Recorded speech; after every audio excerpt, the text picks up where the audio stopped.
Xullas 3 yil ichida menga nimalar bo'ladi? 2026-yili, 27-yili va 28-yili. Mana ustiga nima bor endi? Nima bor bunga? Bo'lmaydi bular. Boshqatdan qilib ko'ramiz.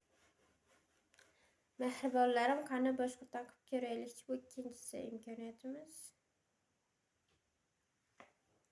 2026-yilda turmushga chiqar ekanman. 2027-yili mashhur yulduz bo'lib ketar ekanman. Va 2028-yil nima bu? Bir nima binolar deydi qolar ekanmanmi? Yaxshiroq chiqsin. Nima bu? Ahvol bo'lmaydi bu. Boshqatdan urinib ko'ramiz.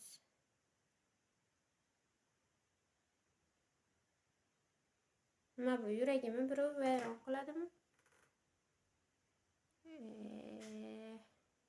Mayli, mana bu it yaxshi. It sotib olar ekanman. It olar ekanman. Itim bo'lar ekan. Bu yaxshi. Kemada sayohat qilish bu zo'r.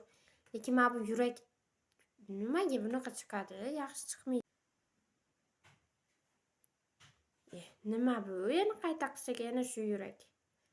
Yuragim vayron bo'lar ekan. Bir insonni sevib qolar ekanman. Xullas u inson bilan to'yim bo'lar ekan, keyin undan homilador bo'lar ekan. Mana bu yurakka nima bor bu? Nimaga bunaqa chiqadi? Yuragim yaxshi-ku. Chiroyli hayot chiqsa bo'lar edi desam, endi bunisiga nima bor? Mayli, birinchisini qabul qilamiz. Ikkinchisini o'rtadagisini o'ylab ko'ringlar. Nima endi bu ahvol? Bundan keyin bu bir-biriga to'g'ri kelmaydi. Nima bu? G'alatimi? Bunisini ko'raylikchi, nima ekan bu? Mana bunga nima bor men bunga? Oxirgisiga nima?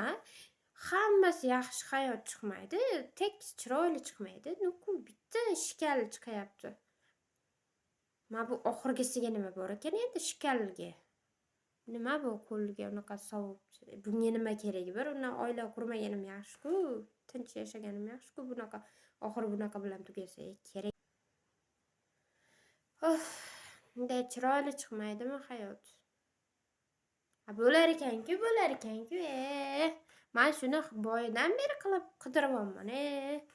Bo'lar ekan, mana qo'shiqchi, mashhur qo'shiqchi bo'lib ketilar ekan. Ikkinchisi mashhurlik va uchinchisi sport bilan shug'ullanish.